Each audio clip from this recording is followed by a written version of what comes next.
Hi, I'm Robert Evatt, tech writer with the Tulsa World. Well, it seems like it's been an eternity since we've gotten new video game systems from Sony and Microsoft, but the new ones have finally arrived. I've gotten a hold of a PlayStation 4 right here, and we are going to put it through its paces. So the system itself is just kind of a monolithic little parallelogram, which I like it a lot. It's kind of a very stately look, although they hide the power and eject buttons really well.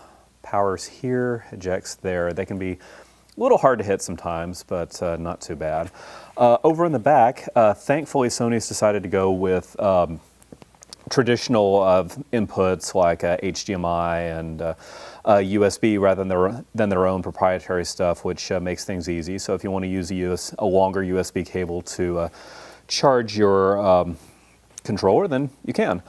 But the controller, of course, is wireless. This is an evolution of the typical Sony PlayStation controller that is quite nice. I mean, it's just rounded in ways that just make it a lot more comfortable, a lot more solid in the hand. It's got speakers.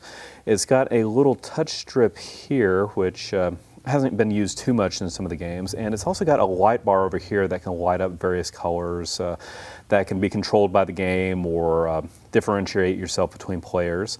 Also, notice that you have a share button. Press that share button and you can choose to either take a screenshot of what you're playing or share up to 15 minutes of video of the last 15 minutes you've been playing. It automatically records, so you can put it up on of the pictures you can put on Facebook, video you can put up on Twitch. So that is a really nice sharing option. So it's a good call. All right, let's turn it on. All right, so sign in. And here is the main screen that you'll get to when you turn it on. Now, as with the controller would show, it's a very social thing. You can see kind of a pseudo social network with all the stuff that my friends are doing, like trophies they're earning and what they're playing, things like that.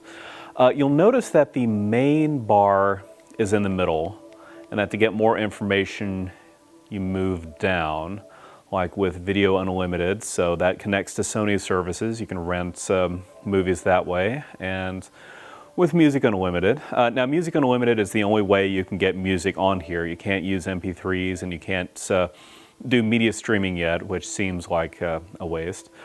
Here are a bunch of other options. Now, this is where things get a little bit cluttered, especially in settings where you have to dig into all sorts of random things, but hopefully you won't have to duck in here too often, although you have to add friends and stuff and things in the middle of games, which is a little frustrating, but I would have liked whenever you pause the game to have a shortcut come up, but we don't have that. As you can see, here are the list of games. They're just kind of put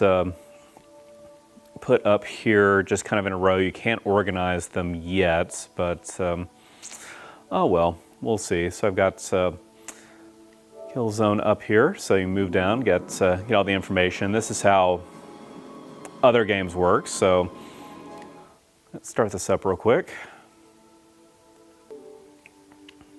Okay.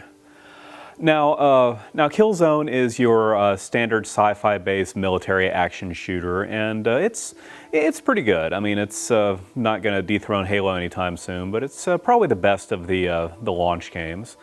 The Playroom messes around with the PlayStation camera, which is optional. Here's something from the PlayStation Network. Now, Knack is the other big game from Sony, and it's kind of interesting in that it's a brawler, but it's with a character that starts out small and grows much larger by adding thousands of little pieces to him, which is a neat visual trick. Unfortunately, there's really not much to the game other than that. It's pretty repetitive and kind of hard to recommend. Now, both games, they certainly do look a lot better than the previous generations.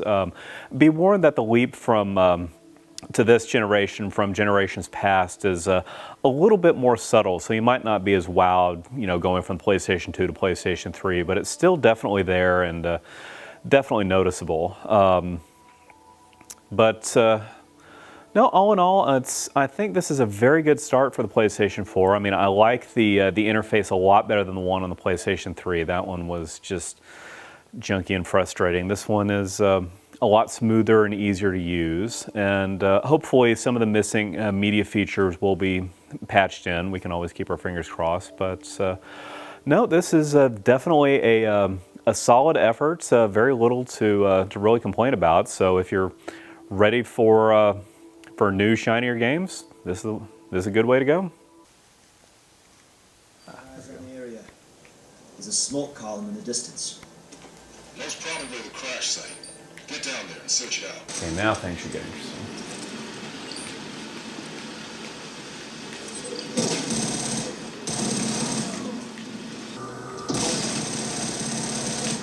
Come on, you can fall over now.